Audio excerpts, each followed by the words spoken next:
An aid worker's personal security is impacted by where the aid worker is, who they are, and their role and organization. Organizations have a duty of care to take all reasonable measures to protect their staff from foreseeable risks, including those that emerge due to personal characteristics. I am Tara Arthur with the Global Interagency Security Forum. Join us as we explore the interplay between inclusivity and security risk management. Hi, JP. Thank you for sharing your wisdom with us here today. It's a true honor and pleasure to be able to hear a bit of the origin story to the episode our listeners will soon hear. It's also a bit of GISF's story and journey, looking at inclusivity and security risk management. So without further ado, I'd like to introduce Jean-Philippe Kiehl, the International Committee of the Red Cross, Deputy Head of Unit for Security and Crisis Management Support, and a longstanding member of GISF, who will help us launch this series and today's episode with a few words. Thanks, Tara. Hi, and thank you for having me here. I guess first it's important to clarify that the ICRC's endeavor towards people affected by armed conflicts and other situations of violence is actually guided by 7 fundamental principles, which the ICRC shares with the other components of the International Red Cross and Red Crescent movement. Amongst those principles is neutrality, which enables the ICRC to keep everyone's trust by not taking sides in hostilities or controversies of a political, racial, religious, or ideological nature. This allows us to make more contacts and gain access to those affected. One of the concrete implications of this principle in terms of how we operate is that the ICRC does not expose its national staff to certain types of activities that are sensitive in nature, such as the confidential dialogue that ICRC colleagues carry out with parties to the conflict in order to uphold the application of international humanitarian law. We operate in environments where trust and access take time to build, and misperception can go a long way into disrupting humanitarian activities. Those risks also apply to staff that are deployed internationally because, naturally, communities, authorities, armed groups will also want to know with whom they interact. What this all means is that our attention to duty of care, along with global and fluid security concerns, play a huge part in informing the ICRC's operational HR decisions. If we change the lens and look at these potential constraints from an individual staff perspective, there's obviously a need for transparency and clarity in terms of those decisions are made. And that's the duty of information on the employer side. But each of us, we all bring our own identities or experiences with us that could possibly be a potential risk sometime or somewhere. And we all, as humanitarian workers or humanitarian agencies, need to be more proactive in assessing that risk.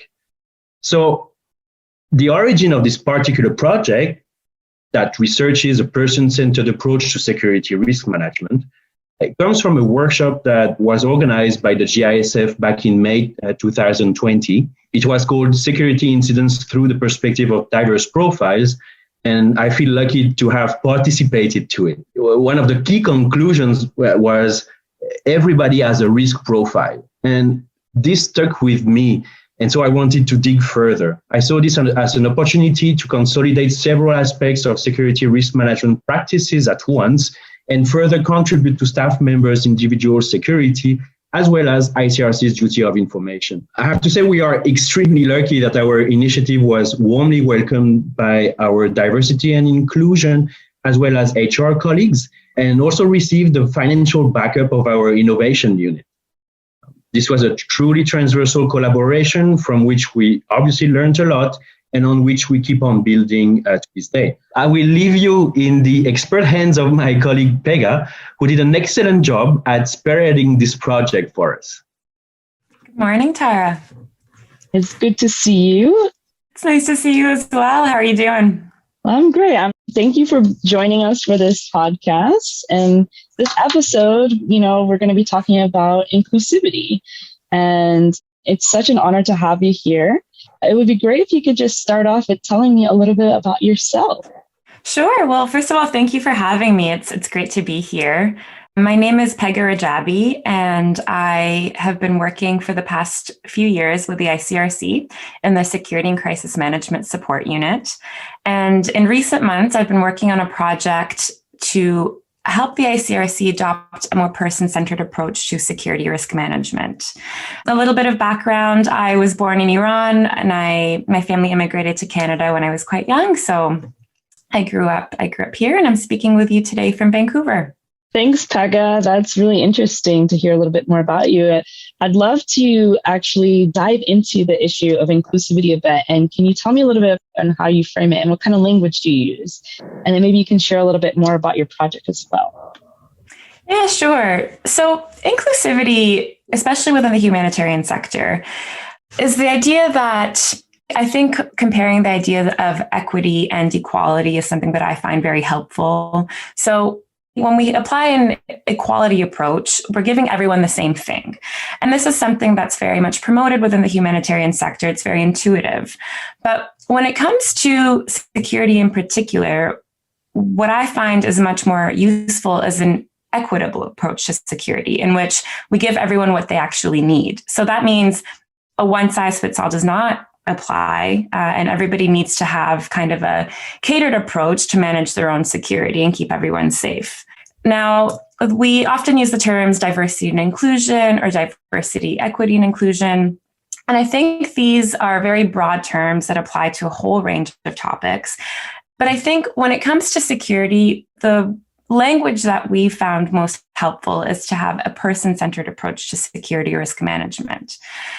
Now, why is inclusivity important within the sector? Well, first of all, we work with a very diverse range of populations within our work, and diverse populations need diverse staff to work with them, and we need to keep those staff safe. But also, diversity and inclusion goes beyond that and has very practical implications. Not addressing the diversity of our staff and not including them can have very real security consequences. And as organizations, it's part of our duty of care to ensure that staff are adequately informed about the risks that they may be exposed to. So what this project aimed to do was first, acknowledge the fact that all humanitarian workers do not experience risks equally, even when they're working within the same contexts. So personal security is impacted by a variety of things. And, GISF has this great triple Venn diagram of how our personal profiles, the context, and the role in organization are all factors that contribute to the risks that we may face. And what I want to focus on is the personal profile component of this. And a personal profile is a range of visible and invisible identity characteristics. And this includes things like our age, our gender, nationality, religion, a whole range of different factors. And basically, what this person-centered approach to security risk management tries to do is to consider the diverse personal profiles of staff and to identify the differentiated context-specific risks and mitigation measures that need to be put in place to ensure that the resultant level of risk is acceptable for everyone. Well, Pegah, that's definitely sounds like such an important piece of this, inclusivity puzzle for the humanitarian sector. And I'm just curious, when you talk about the one size fits all and some of the things that might have come before, can you give a little insight into, what the transition to this person-centered approach actually has meant and some of the outlook for what, this new way of looking at things is going to bring forward? Yeah, of course. So I guess it's interesting. It's not, I don't want to undermine the work that's already being done by so many organizations and so many managers. There's a lot of, we consider diversity of staff in various ways, and we apply an equitable approach to security in various ways, but it's not systematized, and it's really dependent on the individuals in charge of security often. So, for example, when we are deploying staff to various countries. We might consider their nationalities. We may consider health. We may have health requirements before allowing somebody to go on a mission somewhere. So these are all factors that we consider. But what we don't do is consider them systematically and wholly. There are a whole range of components that we don't consistently consider within security risk management. And so this new systematic approach, or this evolving systematic approach, as you're describing, can you give me some examples of how security managers can incorporate this person-centered approach, beyond their security briefings or their risk assessments, or perhaps some insight into how they can actually incorporate it into those existing practices as well? Yeah, absolutely. So I think it's important to first recognize that security is transversal in nature. It's not up to the security unit of an organization to be in charge of all components of security. They can help guide and work with other departments, but really security is something that is mainstreamed across all departments and at all levels of organizations. So I think starting with risk assessments is important. They are really the fundamentals of security risk management, but it's not enough just to give a diverse range of staff a seat at the table. This is something that is well accepted, and most organizations do a good job of inviting national staff, international staff, males, females, and, personnel from various levels of their teams. But we have to go a step further. We have to think about how we facilitate these sessions. What are the topics that we discuss in these sessions? And, when I say topics, I'm thinking of the various components of personal profiles that we need to consider. But also, what are the types of questions that we ask and how do we ask them? So, we're not asking individuals to disclose personal information in a risk assessment. Rather than asking a specific person what profile specific risks they may face, we want to ask things more broadly. So we could ask, how is religion A perceived by stakeholder B? Or what are common risks for the LGBTI plus community in this context? So really, risk assessments are fundamental, and I think it's important for organizations to have clear guidance for their facilitators that will allow them to address some of these issues that may be more difficult. And, in some contexts, some topics may be more sensitive to discuss, but it doesn't mean that we shouldn't assess those risks. It just means we need to be a bit more creative in the way that we're doing it. Maybe it means starting off with desk research, or maybe it means having some bilateral discussions with certain staff members to get a basic idea of what those risks may be and what mitigation measures we can put in place. So risk assessments are the beginning. And after that, it's important to look at the information that we share. And as we mentioned earlier, the duty of care of organizations includes informing staff about the risks they may face. But one thing that we can do within the person-centered approach is ensure that we're sharing information about all profile-specific risks with all staff. And this allows different staff members to access information about their personal profile without having to disclose information that they may not feel comfortable doing so. So this, in security briefings, in security rules, in the risk assessment itself, and all of these components of security risk management, we can include information about what are the risks faced by the LGBTI plus community. Maybe list some local NGOs that can provide support to this community. Are there risks for staff with disabilities? What are the risks faced by somebody who may be older or younger, or may have children, may be married, may not be married? And having this information out there, it doesn't require a lot of work, but it has a big impact for those staff members that identify with these profiles. And actually, I know on the GISF website, we recently published a great list of resources that will help organizations access information about profile-specific risks. So you could just share that directly with your staff, or take the ones that are relevant and add institution-specific ones as well that staff could access freely. Those are some great resources that you've mentioned. And, I think my question is, as a staff member, what do you think are some expectations or things that I might want to look for in my security team with regards to how they're approaching this person-centered approach? are there some things that as a staff member that I might want to be aware of, or things that I might want to discuss with my security manager? Do you have any insight into that? Sure. So going both ways, I think as managers, it's very important to create space to allow your staff to be able to have these conversations with you. And that can be one-on-one, but on an organizational level, we can also have other methods of communication. We can have, every office can have a comment box where staff can put their questions about risks that they might face or concerns that they may have. We can have reporting lines or hotlines that would give staff access to information and would allow them to raise their concerns anonymously if they wish to do so.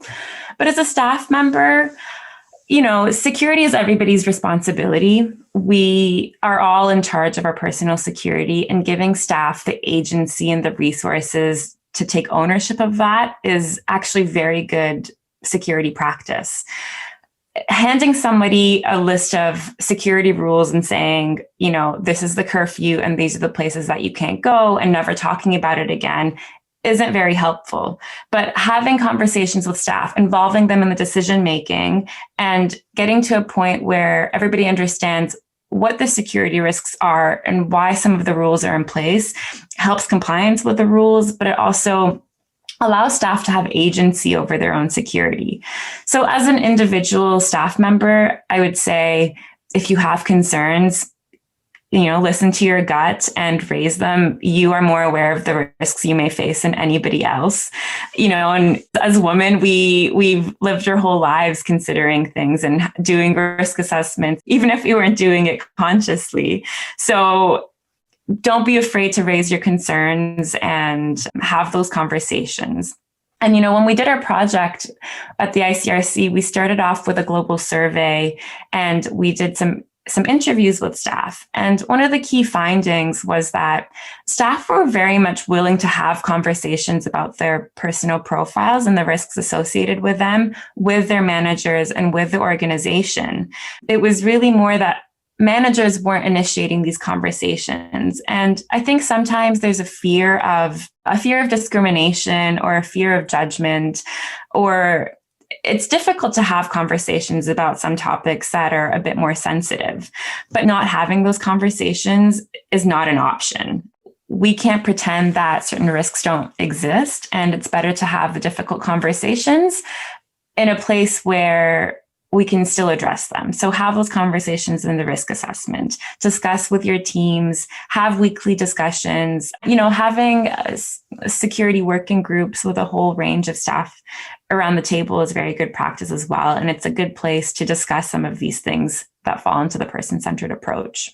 Yeah. And thanks, Pegah. I think, your comments on the importance of us taking ownership over our own profiles and safety is so important. And that's really interesting. And also, just talking about the difficulty or sometimes the challenges that might come with having, difficult conversations. And I'm just wondering, do you have any advice or tips for people as they navigate that process, either organizationally or even as individuals operating within the organization? Yeah, I think a lot of it really just comes down to good management. So make sure that when you start a risk assessment, you're emphasizing that the external hierarchies don't exist within the exercise. Everybody's concerns are valid. Everybody should have an opportunity to speak. And those concerns that are raised should be taken seriously. As managers, we should create an environment in which staff feel comfortable speaking with us and give them alternative ways to raise their concerns if they aren't comfortable having a one-on-one conversation. That's really helpful and insightful. I am curious if you have some, you talked a little bit about your survey, and I'm just wondering if you have some examples of how this person-centered approach has been useful or has been successful in your work. So I think within the security risk management framework that most organizations have, the idea of a person-centered approach is embedded into it. We all agree that security management should be inclusive. We agree that this is good practice. But what lacks sometimes is the practical tools that allow individuals to put that into practice. And also, being able to apply the idea of inclusive security at the ground level. So, for example, we're not reinventing the wheel. We don't want to recreate the way that security is managed by organizations. We just want to tweak it. It doesn't require a lot of work. And out of the research that we did, we came out with some very practical recommendations for how we can apply a person-centered approach to security within our organization at various levels. I think one thing that's interesting is, security risk management is not meant to inhibit programs and or operations. It's meant to facilitate it. So it's not a way to say, this person-centered approach is not meant to discriminate against certain people or exclude them from working in certain places or doing certain things. It's really meant to inform them about the risks and include them in the decision-making process so that they're aware of the risks that they're facing and that they can better carry out their work. This is something that everyone agrees with. And I think if we are informed about the risks and understand why certain measures are put in place, we're far more willing to follow them than if we're just being told what it is that we have to do without any background information. So I'd like to go back to kind of the point you were making about having this equitable approach and enabling people to be able to go and do the work that they want to be able to do in the communities that they want to serve.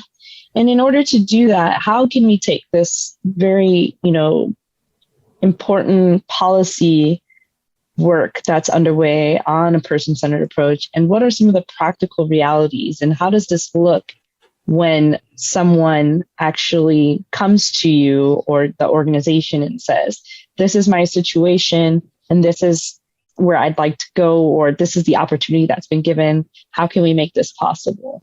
Can you give me an example of how you've seen some of these person-centered approaches come to life for you? Sure. So I think one example is to ensure, one benefit of having diverse staff is that they're able to see a lot of things that we may miss because we don't have their profile. So for example, if you have a colleague in a wheelchair, they're going to be aware of risks that you may never think of because you're not in their position. And their awareness of the risks also translates to the programs that we have for the populations that we're working with. So for example, if we are working in a refugee camp somewhere, if you have somebody on your team who is in a wheelchair, they'll be aware of the fact that you require ramps, you require access. If there's a rainy season, you're going to know that if the ground gets muddy, you're going to have trouble getting around and that you may become even more vulnerable because of your limited access. Another thing is staff that are part of the LGBTI plus community. It's important to inform staff about any hostilities or laws that may be a risk for staff that are part of the LGBTI plus community. But I think we need to also make a distinction between staff that are part of the LGBTI plus community and staff that want to maybe work with a same-sex partner. So the same way that through recruitment, we would say a posting is for a family duty station, we should also say, this is for a family duty station and it's suitable for same-sex partners, or it's not suitable for same-sex partners. And when we're thinking about locations of our offices, particularly when we have regional hubs, having those hubs in places where there's more tolerance or acceptance for the LGBTI plus community gives staff the opportunity to have their personal life, maybe live and work with their partners and families the same way that their colleagues may, who may not be part of the LGBTI plus community. And having that transparency, and this goes back to how security risk management applies at all levels of the organization. It starts from recruitment and from onboarding. So instead of waiting until someone's recruited and then saying, okay, you're going to be sent to this location, and that person then has to say, well, is it safe for me to go? Or I was planning on going with my partner. Having that transparency early on is really important. And that allows staff to have more opportunities and to really contribute to the context that they're working in because of their profiles. Yeah. And, the fact that if you're applying for an organization or you're interested in an organization, you're going to want to know where that organization stands. So the transitional point or the lead up to my question to you is around that so Pegah, all of what you have shared has been really interesting, and some of the practical ways that staff have been able to benefit from a person-centered approach to security risk management. Can you shed light on how recent events in the media and around the world might have influence or impact on this person-centered approach, and what it means now for this person-centered approach being applied across organizations in the future? Are there any insights that you can provide or offer on that? So I think recent events, the increased awareness about the anti-racism agenda and the murder of George Floyd in the States has really sparked a lot of conversations within the humanitarian sector, both about racism internally, but also externally, and how that impacts the populations that we're working with. And, these conversations about diversity and inclusion at the institutional level are so important. And like security, they're transversal. They apply in so many different ways to all departments at the individual level and at the organizational level. And this momentum created the space to start talking about a person-centered approach, to look at diversity and inclusion and how that applies to security risk management. And, I think in a way it was both an opportunity, but it also created a challenge for this approach. Because when we started talking about it, I was talking about diversity and inclusion and security. I think as powerful as this term is, it can sometimes be overused, and its meaning has been diluted in some ways, which is unfortunate, because I think it really is so important. But we need to be able to reach the people who may not necessarily be as interested or may not identify, with the conversations that come with diversity and inclusion and how they impact individuals. So this is why I like the term person-centered approach, because it applies to every single person. Everyone has a personal profile. And while the term diversity can actually be a bit exclusive at times, because some people might think, oh, I'm not somebody who's diverse, even though, everybody has a diverse profile, right. But it's not how it's initially interpreted. So I think starting the conversations, the language around it was really important, and the way that we were communicating around person-centered approach and inclusive security was critical. And, for myself, when I started this project, I was sending meeting invitations called Diversity and Inclusion and Security Risk Management. And my colleagues would come. Sometimes they were a bit hesitant. Sometimes they were a little bit confused about what this meeting was going to be about. And by the end of the meeting, they would often say, wow, this, I had no idea this is what you meant by this. And yeah, that makes sense. And they were on board with everything. But I think the language around it was a bit confusing for some people. So we changed this, and it really helped a lot. And to emphasize the fact, and, I think this is a huge takeaway for me. And I think it would apply for a lot of organizations, to emphasize the fact that everybody has a personal profile. Everybody faces different risks, whether you are, the country director or you are the cleaner. It's actually a great tangent. I kind of want to chase your tangent a little bit.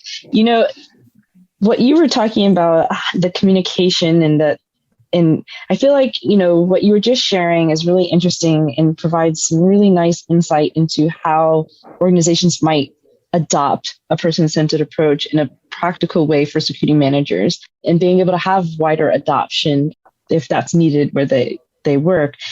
In terms of, just the language you just were referring to, I'd love some more insight into the conversations that you've had with your colleagues and breaking down that kind of barrier of where these intersections really come into play, and just speak a little bit to that language and demystifying this D&I or the DEI or the JEDI or whatever these terms are, and also making it accessible to security managers and others within the organization. And how have you gone about that? And I think your email example is a great one. Do you have others that could maybe be just helpful to us?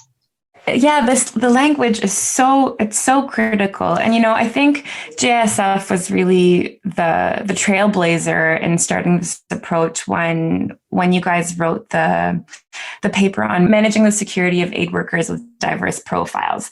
And I read this at the beginning of my project, and it was so insightful, and it was so practical, and it seemed like it was common sense, but in a way it was all new at the same time. And I loved everything about it, but the term diverse profiles, I didn't think it was the best use of language, because I think the term diverse, it can actually have a counter effect of being a bit exclusive, because some people may not identify as having a diverse profile. We all have diverse profiles because we are all different people, and our profiles are made of a range of components. But I think the term, the way it's interpreted, is quite exclusive at times. So we decided to move away from the term diverse profiles to personal profiles, because, it just says it's personal. Every single person has one, and it applies to you and you and you, regardless of what your background is, what your nationality is, what your race or ethnicity is, all of this stuff.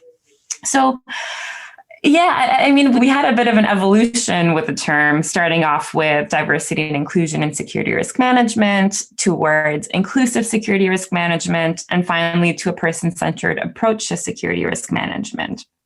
So this language, it's something that's quite new. While the concept is not anything revolutionary, the application of it to security risk management is slightly new, and it's something that a lot of people aren't familiar with.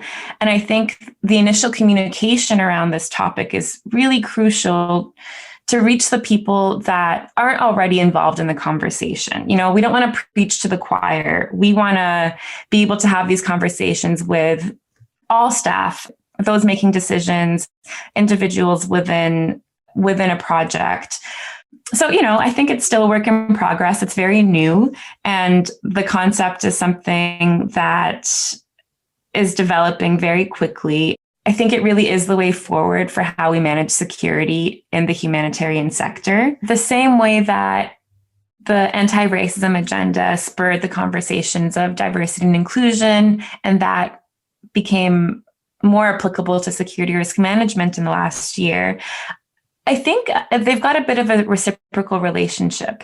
I think the diversity and inclusion in security, it grounds it into things that have practical consequences that are very tangible, that we can assess to understand the importance of diversity and inclusion within security, but also in so many different aspects of the humanitarian sector. Yeah, I don't know if that answers your question.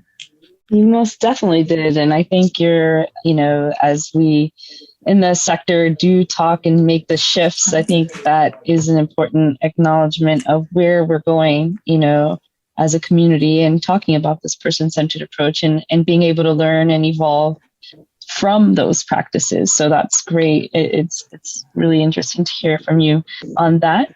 Just what does it mean to you to be able to work on this issue? Yeah, for me, it's been absolutely fascinating. It's been a very steep learning curve, and I've had the opportunity to work with security practitioners from a lot of different organizations and to learn about their best practices and some of the challenges that they're facing. For me personally, I became interested in how gender applies to security risk management, and how, I was originally looking at this from a gender perspective, but as soon as I started doing a bit more research, I realized that we can't just look at gender. There are so many other components within security risk management that we need to consider if we actually want to have an inclusive approach. And gender is really one of those things, but profiles are intersectional, and we can't look at one component of them and ignore all the other ones, because it's going to impact people differently. So, same with the language, the concept of person-centered approach to security risk management really evolved throughout the project. And I was constantly having to reevaluate what I thought the approach was, and realizing that it's broader than that, and it applies in different ways. And yeah, it's been fascinating. And again, it's really just the start.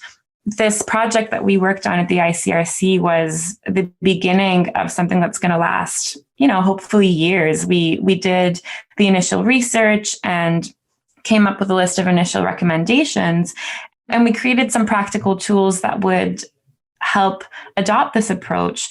But it's, we're going to put those recommendations in place. We're going to continue working with other organizations and with other units and departments and different countries within our organization to put this in place. I would just ask, do you have any final thoughts or takeaways that you'd be wanting to share with us?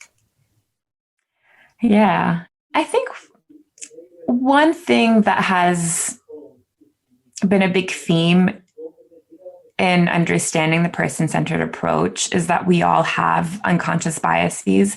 I do believe that we all mean well, we all have the intention to keep our staff safe, but it's also important to understand that we are not able to understand all the risks faced by all staff. And this is why this approach is so important. We need to include a wide variety of people so that we can fill that gap in our unconscious bias. We can understand that, for me, I may be a woman, but I'm not a mother and I'm not married. So there are certain risks that other women may face if they're a national staff member or an international staff member, or, if they have children or if they have a partner, they may face risks that I may not be aware of because I don't experience them personally. And this, just accepting that we have an unconscious bias, knowing that it's okay, but finding ways to address it is really important. And it's, we don't have to have all the answers, but the answers are out there. So get the people around the table who can share their input and can help keep everybody safer, both within the organization and also the populations that we're working with. Thank you so much, Pegah. Those are really wise words to end us in this episode on.